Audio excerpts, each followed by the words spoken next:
Hello everyone, welcome back to my channel. So ఈ వీడియోలో మనం డేటా స్ట్రక్చర్స్ అండ్ అల్గారిథమ్స్ గురించి మాట్లాడదాం, అంటే డిఎస్ఏ.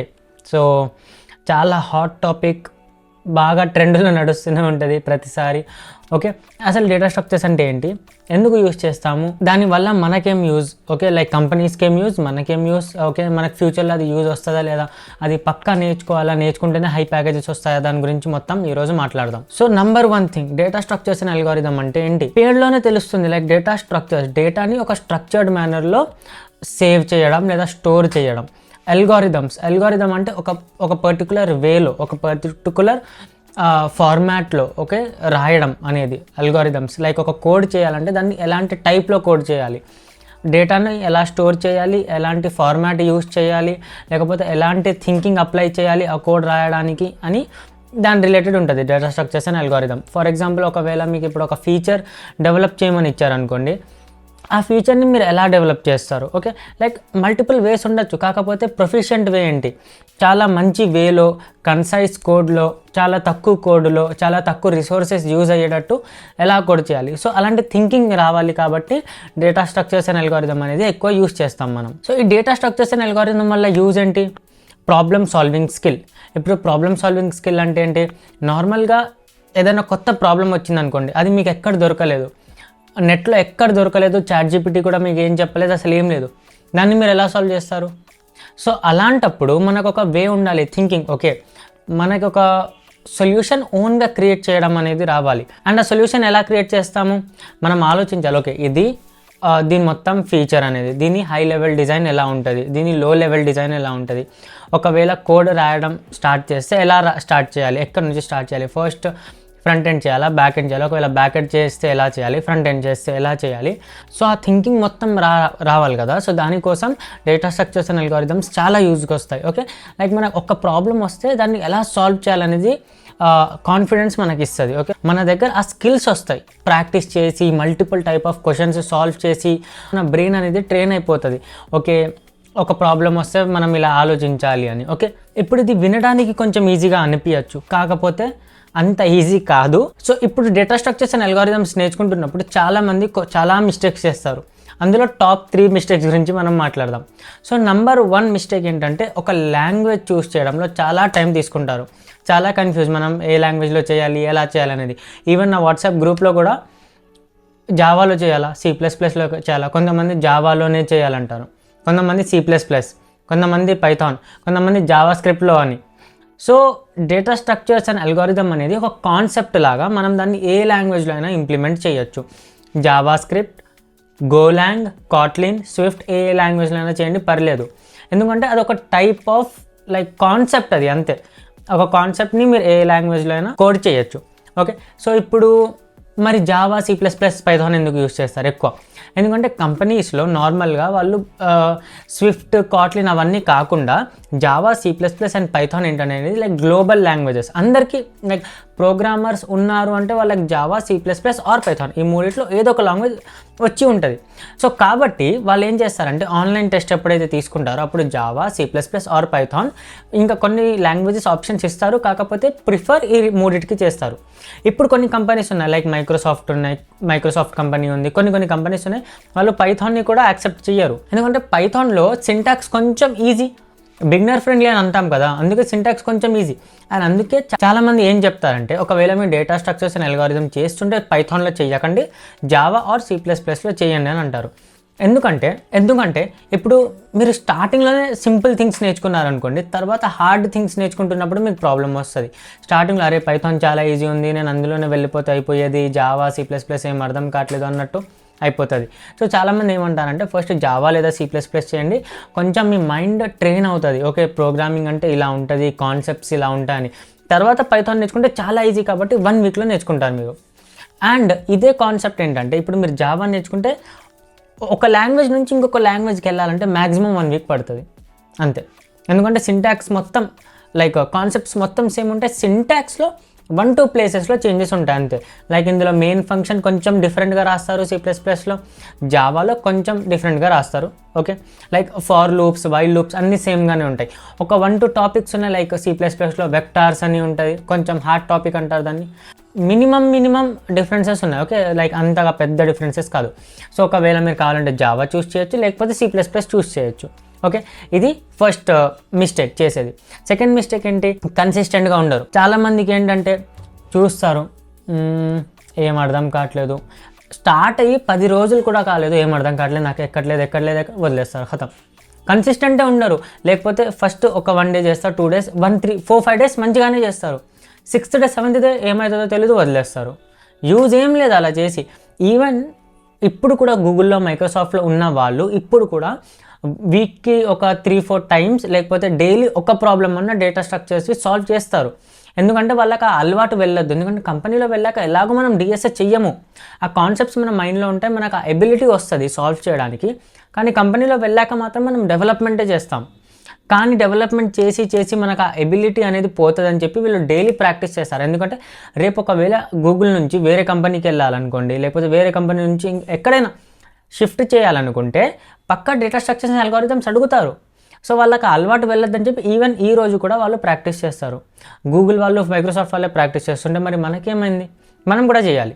సో అలానే కన్సిస్టెంట్గా ఉండాలి. చాలామంది అసలు డేటా స్ట్రక్చర్స్లో కన్సిస్టెంట్ ఉండడం కొంచెం కష్టం. ఎందుకంటే మనకి ఏం లైక్ విజువల్లీ కనిపించదు. లైక్ వెబ్ డెవలప్మెంట్ అనుకోండి, వెబ్ డెవలప్మెంట్లో మొత్తం స్క్రీన్లో ఏమేమి జరుగుతుంది ఏంటనేది మొత్తం కనిపిస్తుంది. యాప్ డెవలప్మెంట్ అనుకోండి, మన మొబైల్ యాప్ ఉంటుంది, అది అందరికీ చూపించచ్చు. మషిన్ లెర్నింగ్ అనుకోండి, మనం ఒక యాక్టివిటీ చేసి చూపించచ్చు. కానీ డేటా స్ట్రక్చర్స్లో ఏం లేదు, ఒక ప్రాబ్లమ్ సాల్వ్ చేసామంటే అయితే ఏంది, దీనివల్ల యూజ్ ఏంటి అన్నట్టు ఉంటుంది. సో డేటా స్ట్రక్చర్స్లో ఇందులో డిఎస్ఏలో కొంచెం కన్సిస్టెంట్ ఉండడం కష్టం. కానీ ఇదే మనకు డిఫరెన్షియేటింగ్ ఫ్యాక్టర్. చాలామందికి తక్కువ ప్యాకేజెస్ ఉండి కొంతమందికి ఎక్కువ ప్యాకేజెస్ ఎందుకు ఉంటున్నాయి, ఎందుకంటే డిఫరెన్షియేటింగ్ ఫ్యాక్టర్. వాళ్ళ దగ్గర ప్రాబ్లమ్ సాల్వింగ్ స్కిల్ ఎక్కువ ఉంది. సరే, కొంతమంది దగ్గర వర్క్ ఎక్స్పీరియన్స్ కూడా ఎక్కువ ఉండొచ్చు.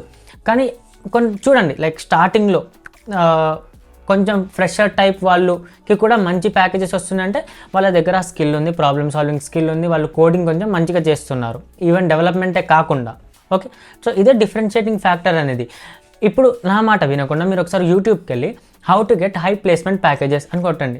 చాలా ఛానల్స్ వస్తాయి గూగుల్లో, మైక్రోసాఫ్ట్లో, ఇక్కడక్కడ చేసిన వాళ్ళు ఫస్ట్ పాయింట్ ఏం చెప్తారు వినండి. ఫస్ట్ పాయింట్ చెప్తారు డేటా స్ట్రక్చర్స్ అండ్ అల్గారిథమ్.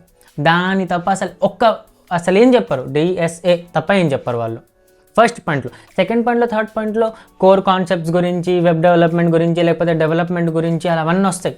కానీ first data structures and algorithms అంటారు. ఎందుకంటే అది డిఫరెన్షియేటింగ్ ఫ్యాక్టర్. నీ దగ్గర ఎంత అబిలిటీ ఉంది, పక్కనోడి దగ్గర ఎంత అబిలిటీ ఉంది తెలియాలి. సో డిఎస్ఏ చేయాలి. ఇప్పుడు థర్డ్ మిస్టేక్, పేషెన్సీ ఉండదు ఎవరి దగ్గర. నాకు ఈరోజు డేటా స్ట్రక్చర్ స్టార్ట్ చేసి అంటే ఈరోజే నాకు జాబ్ కావాలి, లేకపోతే నేను స్టార్ట్ చేసి 1 month అవుతుంది నాకు జాబ్ కావాలి. పేషెన్సీ అనేది ఉండదు. పేషెన్సీ ఉండాలి. ఓకే, మినిమం 6 to 8 months పెట్టుకోండి మీరు. అది కూడా కంటిన్యూస్గా డైలీ ఒక 1 hour కూడా కాదు, ఒక 2 hours చేస్తే, daily 2 hours 6 to 7 months 8 months చేస్తే అప్పుడు మీరు మంచిగా అవుతారు. Okay, so patience important. And consistency maintain చేయడానికి మీకు ఒక హ్యాక్ చెప్తా. ఒకవేళ మీరు ఏం స్టార్ట్ చేసినా, ఇది డిఎస్ఏ అని కాదు, మీరు web development, Android development, iOS, machine learning ఏం స్టార్ట్ చేసినా కానీ మీరు ఏం నేర్చుకుంటున్నారో అది అందరికీ చెప్పండి. ఇన్ ద సెన్స్ లైక్ ట్విట్టర్లో, లింక్డ్ఇన్లో ఎక్కడైనా పోస్ట్ చేయండి. నేను ఇవాళ స్టార్ట్ చేసా, ఇవి నేర్చుకుంటున్నా, ఇవాళ CSS నేర్చుకున్నా, ఇవాళ ఫ్లెక్స్ బాక్స్, ఇవాళ మీడియా క్వైరీస్, అలా డైలీ పోస్ట్ చేస్తుండండి. సో ఏమవుతుందంటే మీరు పోస్ట్ చేస్తున్నారు కాబట్టి మీకు తెలుస్తుంది, అరే డైలీ పోస్ట్ చేస్తున్నా, ఈరోజు కూడా చేయాలని. అండ్ కొంతమంది చూస్తారు, అందులో రిక్రూటర్స్ కూడా చూస్తారు, వాళ్ళకు కూడా తెలుస్తుంది, అరే వీడు ఏదో వెబ్ డెవలప్మెంట్ నేర్చుకుంటున్నాడని. కొన్ని రోజుల తర్వాత మీరు కంటిన్యూస్గా చేస్తే, అరే వీడు 1 month నుంచి 2 months నుంచి చేస్తున్నాడు, వీడి దగ్గర ఏదో ఒక స్కిల్ ఉంటుంది అని చెప్పి జాబ్ వచ్చే ఛాన్సెస్ చాలా ఎక్కువ ఉన్నాయి. నేను చాలా మందిని చూసి అలా అలా జాబ్ తెచ్చుకున్న వాళ్ళని. ఓకే, సో కొంచెం అలా కన్సిస్టెన్సీ మెయింటైన్ చేయాలి, తప్పదు. ఒకవేళ మీకు ఆ డిఫరెన్షియేటింగ్ ఫ్యాక్టర్ కావాలి అంటే వేరే వాళ్ళకంటే. ఇప్పుడు data structures and algorithm language choose చేయడం, లైక్ జావా, C++, ఆల్రెడీ మనం ఫస్ట్ స్టార్టింగ్లో మాట్లాడాం కదా, అది ఇంకా కొంచెం మీకు డెప్త్గా ఎక్స్ప్లెయిన్ చేస్తాం. సో ఇప్పుడు చూడండి, కొంతమంది జావా, కొంతమంది CSS. ఒకవేళ మీకు ఏం లేదు, నాకు ప్రియారిటీ లేదు, నాకు జావా అయినా C++ అయినా ఏదైనా ఒకటంటే ఒక బాక్స్లో ఒక 8 చిట్టీలు ఉంటాయి కదా, చిట్టీలు చేయండి. అందులో 4లో జావా, 4లో C++ రాయండి. ఓకే, అన్నీ మిక్స్ చేయండి, ఏదో ఒకటి తీయండి. ఏదో ఒకటి తీస్తే వస్తుంది కదా, దాంతో స్టార్ట్ చేసేయండి. సెకండ్ వే, ఒక కాయిన్ తీసుకోండి, కాయిన్ని ఒక సైడ్ జావా ఒక సైడ్ C++ అనుకోండి, ఫ్లిప్ చేయండి. ఫ్లిప్ చేసి ఏది కింద పడుతుందో అది చూస్ చేసుకోండి. లేదు అంటే ఇందులోనే కాయిన్ ఫ్లిప్ చేశాక గాల్లో ఉన్నప్పుడు మీ మైండ్లో ఏమొస్తుంది, C++ వస్తే బాగుండు, C++ వస్తే బాగుండు అలా ఏమన్నా ఉంటే కింద పడినప్పుడు జావా వచ్చినా C++ వచ్చినా మీ మైండ్లో గాల్లో ఉన్నప్పుడు ఏమొచ్చిందో అది తీసేసుకోండి. 3 వేస్ ఉన్నాయి. లేదు నేను చాలా అనాలిటిక్గా ఆలోచిస్తా ఇది అది అలాంటివి ఏమన్నా ఉంటే మాత్రం కొంచెం డిఫరెన్స్ ఎక్స్ప్లెయిన్ చేస్తే దాన్ని బట్టి మీరు చూస్ చేసుకోండి. ఇప్పుడు జావాలో C++లో డేటా స్ట్రక్చర్స్ అండ్ అల్గారిథం చేయడం రెండిట్లో సేమే. కొన్ని కాన్సెప్ట్స్ ఇందులో ఉంటాయి, కొన్ని ఇందులో ఉండవు. కొన్ని ఇందులో ఉంటాయి, కొన్ని ఇందులో ఉండవు. ఓకే, ఇది పక్కన పెట్టేద్దాం. నెక్స్ట్, ఇప్పుడు జావా ఏంటంటే కొంచెం బిగినర్ ఫ్రెండ్లీ అంటారు. ఎందుకంటే జావా మనకు నార్మల్గా కాలేజెస్లో అలా ఫస్ట్ ఇయర్లో సెకండ్ ఇయర్లో కూడా చెప్తారు. సో జావా కొంచెం బిగినర్ ఫ్రెండ్లీ అంటారు. కానీ C++కి వచ్చేసరికి C++ కూడా బిగినర్ ఫ్రెండ్లీ, కానీ సింటాక్స్ కొంచెం చిన్నగా ఉంటుంది. ఫర్ ఎగ్జాంపుల్ మెయిన్ ఫంక్షన్ రాయాలనుకోండి, మెయిన్ ఫంక్షన్ C++లో గింతే, ఇంట్ మెయిన్ ఖతం. కానీ ఇందులో వచ్చాక public, static, void, main, strings, arguments అలా రాయాలి. సో కొంచెం సింటాక్స్ వైజ్ డిఫరెన్సెస్ ఉన్నాయి. ఇందులో system.out.println జావాలో రాయాలి ప్రింట్ చేయాలంటే, అదే C++లో వచ్చేసరికి cout ఖతం. సో అలా చిన్న చిన్న డిఫరెన్సెస్ ఉన్నాయి. ఇప్పుడు చాలామంది జావా సి ఎందుకు అంటారంటే డిఎస్ఏ కోసం. ఇప్పుడు జావాలో ఏంటంటే మనం వెబ్ డెవలప్మెంట్ అలా చేయొచ్చు. సో వెబ్ డెవలప్మెంట్ సైడ్ వెళ్ళారనుకోండి మీరు, బ్యాక్ ఎండ్ పెద్ద పెద్ద కంపెనీస్లో బ్యాక్ ఎండ్ మొత్తం జావాలో రాసి ఉంటుంది ఎక్కువ. సో చాలామంది ఏంటంటే ఓకే నేను జావాలోనే డిఎస్ఏ చేస్తే నేను సేమ్ అదే జావాతో వెబ్ డెవలప్మెంట్ కూడా చేయొచ్చు కదా అన్నట్టు అనుకుంటారు. కానీ డేటా స్ట్రక్చర్స్లో చేసే జావా అండ్ ఇండస్ట్రీలో చేసే జావాకి ఇంత డిఫరెన్స్ ఉంటుంది, ఇంత. ఇది డిఎస్ఏ జావా, ఇది industry level Java. Okay, data structures మరి అంత పెద్ద కాన్సెప్ట్స్ కానీ చిన్న జావా ఎందుకంటే లైక్ లాంగ్వేజ్ అదే ఉంటుంది, మీరు రాసే విధానం అల్గోరిథం. ఓకే, లైక్ దేంట్లో స్టోర్ చేయాలి, ఏవి ఎలా స్వాప్ చేయాలి, అలా కొన్ని కాన్సెప్ట్స్ ఉన్నాయి. సో ఆ రాసే విధానాన్ని మనం అల్గోరిథమ్స్ అంటాం కాబట్టి బేసిక్ జావా ఉంటుంది అక్కడ. కానీ ఇండస్ట్రీలో వచ్చేసరికి డెవలప్మెంట్ చేయాలి, మనం ఏపీఐ కాల్స్ చేస్తాం, డేటాబేస్లోకి డేటా పంపిస్తాం, రిట్రీవ్ చేస్తాం, ఏవేవో చేంజెస్ చేస్తుంటాం, ఫంక్షనాలిటీ చాలా జరుగుతూ ఉంటుంది బ్యాక్ ఎండ్ సైడ్లో. సో అది కొంచెం డిఫరెంట్ టైప్ ఆఫ్ జావా. ఇక్కడ డేటా స్ట్రక్చర్స్లో వచ్చేసరికి కొంచెం different type of Java. Okay, so కొంచెం డిఫరెన్సెస్ ఉన్నాయి. కానీ నేను ఇందులో చేశా కాబట్టి అందులో కూడా అని అలా అనుకోవడం కొంచెం కరెక్ట్, కానీ కొంచెం రాంగ్ కూడా. ఓకే, అది. కానీ ఇప్పుడు C++కి వద్దాం. C++కి వచ్చేసరికి చాలామంది ఏమంటారు, C++లో మనం డెవలప్మెంట్ చేయలేము, C++ అంటే హార్డ్ అని అంటారు. కానీ ఇప్పుడు కొంచెం ఇక్కడ తెలుసుకునేది ఏంటంటే C++ అనేది కొంచెం ముందు వచ్చింది, 1987 సంథింగ్లో వచ్చింది. అదే జావా ఏమో 1991 సంథింగ్ అలా ఏదో వచ్చింది అనుకోండి. లైక్ ముందు C++ వచ్చింది, తర్వాత జావా వచ్చింది. అదే C++లో ఏంటంటే మనం మెమరీ మేనేజ్మెంట్ మాన్యువల్గా చేస్తాం. లైక్ ఎంత మెమరీ మేనేజ్ చేయాలి, ఎలా మేనేజ్ చేయాలి, మనకి హార్డ్వేర్ వరకు మనకి యాక్సెసిబిలిటీ అనేది ఉంటుంది C++లో. సో C++లో మనకి వెక్టార్స్ అని అలా ఉంటాయి. సో మనకి ఎక్కడైతే చిన్న చిన్న ప్రాబ్లమ్స్ లేకపోతే కొంచెం కాంప్లెక్స్ కోడ్ అవుతుందో C++, దాన్ని తెలుసుకొని దాన్ని కరెక్ట్ చేస్తూ జావా రాశారు. Okay, so C++ is older than Java ఇప్పుడు. కానీ ఈవెన్ దో ఇప్పుడు C++ చాలా యూజ్ చేస్తున్నారు, ఎందుకంటే చాలా కంపెనీస్లో మనం మెమరీ మేనేజ్మెంట్ చేయాలి. ఈవెన్ ఒక ఫ్రాక్షన్ ఆఫ్ సెకండ్స్ మనం తక్కువ చేసినా కానీ కోడింగ్లో, డెవలప్మెంట్లో చాలా మనీని సేవ్ చేయొచ్చు మనం. ఓకే, సో అవి కొంచెం కాంప్లెక్స్ టాపిక్ అయిపోతుంది ఇప్పుడు. అలా బెనిఫిట్స్ ఉన్నాయి అన్నట్టు C++కి. ఇప్పుడు C++లో డెవలప్మెంట్ చేయలేము అని కూడా అంటారు కొంతమంది, చేయొచ్చు. అడోబీ ఏదైతే మన ఫోటోషాప్, ప్రీమియర్ ప్రో అవన్నీ సాఫ్ట్వేర్స్ ఉన్నాయి కదా, అడోబీ కంపెనీలో బ్యాక్ ఎండ్ మొత్తం C++లో రాసుంది. మొత్తం బ్యాక్ ఎండ్ C++లో యూస్ చేస్తున్నారు వాళ్ళు. C++లో డెవలప్ చేస్తున్నారు వాళ్ళ బ్యాక్ ఎండ్ మొత్తం. సో C++లో ఇది అవ్వదు అది అవ్వదు అలా ఏమి ఉండదు, రెండిట్లో అవుతుంది. ఓకే, ఇప్పుడు మీ ఇష్టం. జావా నేర్చుకుంటా అంటే జావా నేర్చుకుంటే, C++ అంటే C++. ఇప్పుడు ఇందులో నేర్చుకుంటే డేటా స్ట్రక్చర్స్ మంచిగా వస్తుంది, ఇందులో నేర్చుకుంటే రాదు అని అలా ఏముండదు. ఏదైనా మీ కాన్సెప్ట్ని బట్టి ఉంటుంది. ఓకే, లైక్ మొత్తం కోడ్ సేమ్ ఉంటుంది, థింకింగ్ మొత్తం సేమ్ ఉంటుంది, జస్ట్ రాసే విధానాన్ని లైక్ లైక్ 1-2 ఇంచెస్ డిఫరెంట్ అంటాం కదా, 1-2 ఇంచెస్ తక్కువ అయ్యాయి ఎక్కువ అయ్యాయి అంటాం కదా, అలా ఉంటుంది. ఓకే, సో అది డిఫరెంట్ అన్నట్టు. ఇప్పుడు మీ ఇష్టం, మీకు ఇప్పుడు కూడా కన్ఫ్యూజింగ్ ఉంది బ్రో, నువ్వు మమ్మల్ని ఇంకా కన్ఫ్యూజ్ చేసేసావంటే నేను ఫస్ట్ 2-3 మెథడ్స్ చెప్పా కదా, అలా చేసి ఏదో ఒకటి తీసేసుకోండి. ఓకే, ఒకవేళ మీరు ఇప్పుడు డేటా స్ట్రక్చర్స్ నేర్చుకున్నా కానీ ఏదో ఒక ఎవడేం చెప్తుండో ఆ లాంగ్వేజ్లో నేర్చేసుకోండి. ఓకే, ఒకవేళ మీ ఇష్టమైన క్రియేటర్ ఎవడైనా ఉన్నాడు, టీచర్ ఉన్నాడు, వాడు C++ చెప్తుంటే నేర్చేసుకోండి. ఓకే, జావాలో చెప్తుంటే జావాలో నేర్చేసుకోండి. ఎందుకంటే ఆ కాన్సెప్ట్స్ మీ మైండ్లో ఉండిపోతాయి. మీకు రియల్గా డిఎస్ ఎందుకు యూస్ చేస్తున్నాం, ఎలా యూస్ చేస్తున్నాం తెలిసాక ఎందుకు నేను ఇంత టైం వేస్ట్ చేసింది లాంగ్వేజెస్ వెనకాల పడి అని మీరే అనుకుంటారు. సో మీ ఇష్టం, ర్యాండమ్గా ఏదైనా ఒకటి సెలెక్ట్ చేసుకోండి. సో ఇప్పుడు మెయిన్ టాపిక్ గురించి మాట్లాడదాం.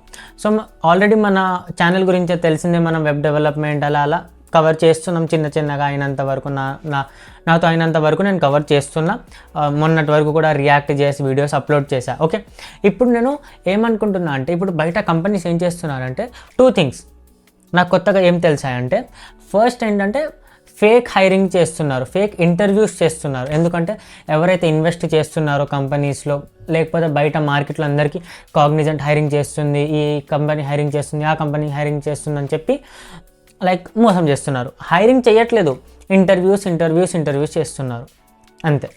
సెకండ్ ఏంటంటే, అందరూ డెవలప్మెంట్ చేస్తున్నారు కదా, అందరూ అమీర్పేట్కి వెళ్తున్నారు కదా, అందరూ కోచింగ్స్ తీసుకుంటున్నారు కదా, .NET అని, జావా ఫుల్ స్టాక్ అని, MERN స్టాక్ అని ఏవేవో తీసుకుంటున్నారు కదా, అందరి దగ్గర డెవలప్మెంట్ స్కిల్స్ ఉన్నాయి అంతే కదా. సో వీళ్ళు ఏం చేస్తున్నారు అంటే, నువ్వు కాకపోతే ఇంకొకడు అని చెప్పి తక్కువ శాలరీస్లో తీసుకుంటున్నారు. సో డిఫరెన్షియేటింగ్ ఫ్యాక్టర్ ఇక్కడ ఏమొచ్చింది, DSA వచ్చింది. సో మీరు వెబ్ డెవలప్మెంట్ ఎక్కడైనా నేర్చుకోవచ్చు, నా దగ్గరైనా, నా ఛానల్ అయినా, బయటికి వెళ్ళి చాలా ఛానల్స్ ఉన్నాయి. కానీ డేటా స్ట్రక్చర్స్ అల్గోరిథమ్స్కి కొంచెం తక్కువ రిసోర్సెస్ ఉన్నాయి.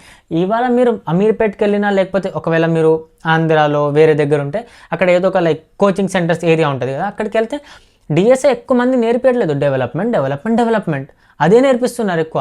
సో అందుకే నేను ఏమనుకుంటున్నా అంటే, డేటా స్ట్రక్చర్స్ అండ్ అల్గోరిథం కొంచెం మంచిగా మన వాళ్ళకి నేర్పిస్తే ఏంటంటే వాళ్ళకి అందరికంటే ఒక ప్లస్ పాయింట్ వస్తుంది. మన ఛానల్ని ఫాలో చేసేటోళ్ళకి కొంచెం ప్లస్ పాయింట్ వస్తుంది DSA వల్ల.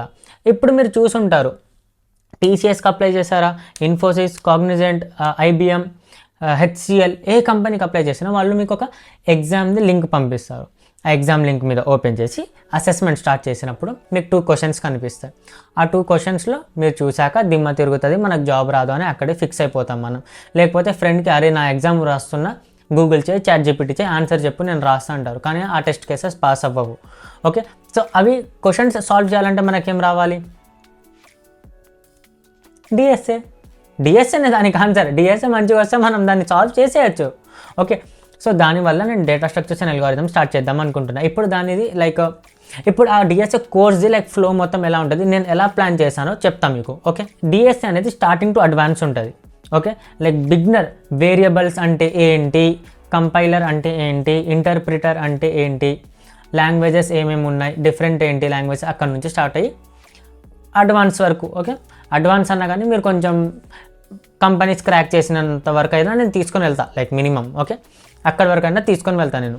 సో స్టార్టింగ్ నుంచి ఇంటర్మీడియట్ టు అడ్వాన్స్డ్ మధ్యలో, లేదా అడ్వాన్స్ కూడా, ఓకే, నాకు కుదిరినంత వరకు అక్కడి వరకు ప్లాన్ చేశాను నేను. మనం ఎన్ని క్వశ్చన్స్ చేస్తున్నాం ఇందులో లైవ్లో, అంటే లైవ్ అంటే వీడియో నుంచి మాత్రం మనం ఒక 200 to 250 సాల్వ్ చేస్తాం.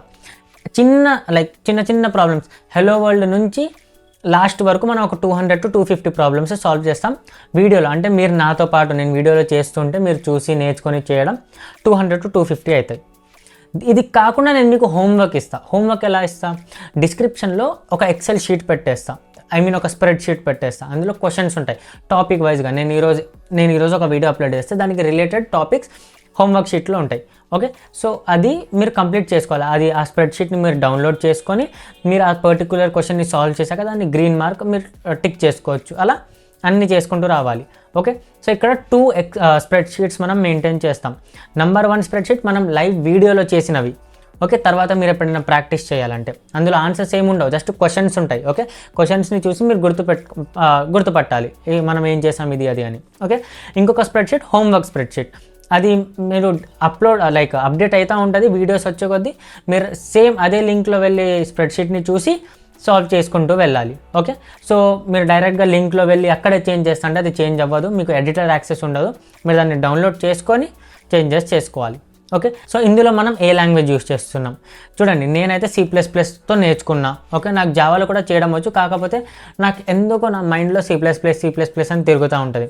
ఒకవేళ మీరు జావాలో నేర్చుకోవాలి అనిపిస్తే మాత్రం అలానే ఉంచండి, మీ థాట్ని అలానే ఉంచండి, జస్ట్ నాతో పాటు ఫాలో చేయండి. నేను ఏదైతే C++లో చెప్తున్నానో యాజ్ ఇట్ ఈస్ రాయండి. మెయిన్ ఫంక్షన్ ఒకటి చేంజ్ చేసి ప్రింట్ స్టేట్మెంట్స్ కొంచెం కొంచెం చేంజ్ చేస్తే అయిపోతుంది. ఫార్ లూప్స్, వైల్ లూప్స్ అయితే ఎలాగో సేమ్ ఉంటాయి, ఇఫ్ ఎల్స్ అయితే ఎలాగో సేమ్ ఉంటాయి. ఓకే, సో లాంగ్వేజ్ని పట్టి డేటా స్ట్రక్చర్స్ నేర్చుకుంటా అని అనుకోకండి, మీకు దండం పెడతా. అది జస్ట్ ఒక కాన్సెప్ట్. ఓకే, ఏ లాంగ్వేజ్ని యూస్ చేసి కూడా మీరు ఇంప్లిమెంట్ చేయొచ్చు. సో లాంగ్వేజ్ వెనకాల పడకండి. అసలు ఇన్నిసార్లు ఎందుకు చెప్తున్నా అంటే వీడియో అయిపోయాక కూడా చాలామందికి డౌట్ ఉంటుంది లాంగ్వేజ్ అని, అందుకే ఏదో ఒకటి. సో నేను C++లో నేర్చుకున్నా కాబట్టి స్టార్ట్ చేసినప్పుడు నేను C++ వేలో చెప్తా. ఓకే, మీరు నాతో పాటు నేర్చుకోవచ్చు. అండ్ ఇప్పుడు దీంట్లో డౌట్స్ వస్తాయి, ఎందుకంటే చాలా కామన్, మనకు అసలు స్టార్టింగ్లోనే అర్థం కాదు, అసలు మనం ఇది ఎందుకు చేస్తున్నాం బ్రో, వేరియబుల్స్ ఎందుకు, ఇది అది అని చాలా డౌట్స్ ఉంటాయి. సో డౌట్ సపోర్ట్ కోసం నేను సాటర్డే లేదా సండే, సాటర్డే కూడా చాలామంది కాలేజెస్ అలా ఉంటాయి, Sunday 1 hour doubt support class పెడతా, లైక్ వెబినార్.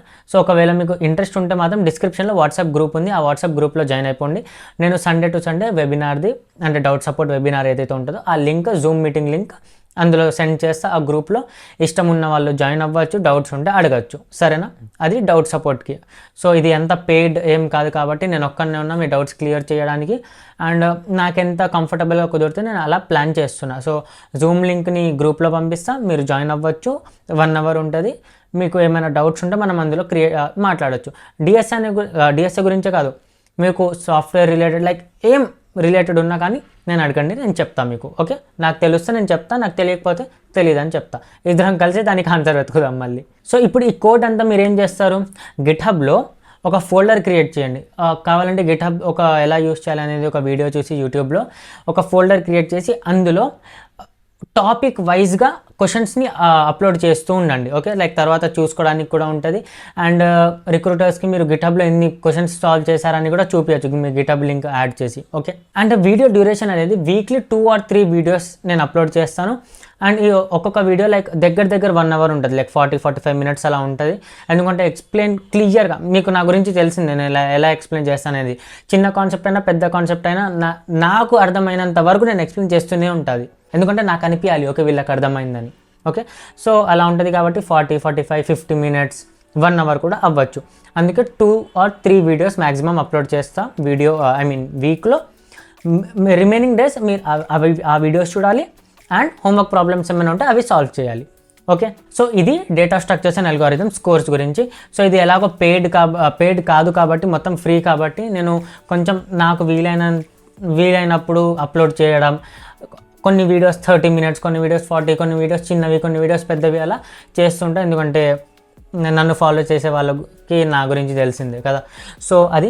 అండ్ ఒక మిస్టేక్ లైక్ ఇప్పుడే చెప్పేస్తున్నా, ఫ్యూచర్లో మనం ఒక క్వశ్చన్ని సాల్వ్ చేస్తున్నప్పుడు ఒకవేళ మనకు అది ఒకవేళ రాలేదనుకోండి, మీరు ఒక హోంవర్క్ ప్రాబ్లమ్ సాల్వ్ చేస్తున్నారు, మీకు అది రాలేదు, అప్పుడు మీరు ఏం చేస్తారు, 1/2 hour 1 hour 2 hours చేశారు, మీకు రావట్లేదు, అప్పుడు ఏం చేస్తారంటే అప్పుడు మీరు ఎక్కడ నుంచైనా చూసి రాస్తారు, అర్థం చేసుకుంటారు, ఏం రాసా, ఎందుకు రాసా, అసలు ఈ థాట్ ఎలా వచ్చింది, ఈ థాట్ నాకెందుకు రాలేదు, నా మైండ్లోకి ఎందుకు రాలేదని ఆలోచించి చేస్తారు. తర్వాత ఆ క్వశ్చన్ని మీరు మార్క్ చేసుకోండి డౌట్ అని. 20 days తర్వాత మళ్ళీ ఆ క్వశ్చన్ చేయండి, మీకు వస్తుందా రావట్లేదా చూడండి. ఒకవేళ వస్తే ఓకే, ఒకవేళ రాకపోతే ట్రై చేయండి, 1 hour 2 hours ట్రై చేయండి, రాకపోతే సేమ్ మళ్ళీ చూసి చేయండి. ఆలోచించండి ఎందుకు రాలేదు, మళ్ళీ ఎందుకు మర్చిపోయా, లాస్ట్ టైం ఏం తప్పు చేశా అని అలా చేసి మళ్ళీ 20 days. సో 20 daysకి అలా చేస్తుండండి. Practice makes man perfect, practice makes womens also perfect. So చేస్తూ ఉండండి, వస్తుంది. సో అండ్ మోటివేషన్ కోసం నేనున్నా మీకు మోటివేట్ చేయడానికి. మీకు ఏమైనా మోటివేషన్ కావాలి ఇది అంటే నా దగ్గర చాలా మోటివేషన్ స్టోరీస్ ఉన్నాయి, నేను చెప్తాను మీకు. కానీ నా మోటివేషన్కి ఏముంది, మీరు లైక్స్ చేయాలి, కామెంట్స్ చేయాలి, సబ్స్క్రైబ్ చేయాలి, మీ ఫ్రెండ్స్ ఛానల్ని షేర్ చేసి సబ్స్క్రైబ్ చేయండి, కామెంట్ చేయండి, లైక్ చేయండి. ఛానల్ గ్రోత్ ఏంటంటే నాకు కూడా ఒక మోటివేషన్ వచ్చి వీళ్ళు నన్ను నమ్మారు కాబట్టి నేను వీళ్ళకి మంచి కంటెంట్ ప్రొవైడ్ చేయాలని నాకు ఫీలింగ్ వస్తుంది. ఛానల్ 100,000 సబ్స్క్రైబర్స్ 1,500 సబ్స్క్రైబర్స్లోనే ఆగిపోతే 1,500 సబ్స్క్రైబర్స్ వ్యూస్ చూస్తే 100, 200 మ్యాక్సిమం, 300 మ్యాక్సిమం. ఏం యూజ్ ఉంది అప్లోడ్ చేసి? నేను నా జాబ్ మంచిగా చేసుకొని ఇక్కడ పెట్టిన వర్క్, ఇక్కడ పెడుతున్న మైండ్, ఇక్కడ పెడుతున్న ఎనర్జీ మొత్తం నా వర్క్లో చేస్తే నాకు ఇంకా ఎక్కువ ప్రమోషన్స్ వస్తాయి కదా ఆబ్వియస్లీ. సో నాకు కూడా కొంచెం మోటివేషన్ కోసం మీరు లైక్, కామెంట్, షేర్ చేయండి. సో ఈ వీడియోలో అంతా, ఒకవేళ మీకు వీడియో నచ్చితే లైక్ చేయండి, ఛానల్ని సబ్స్క్రైబ్ చేయండి, అండ్ నెక్స్ట్ వీడియోలో కలుద్దాం. Until then bye.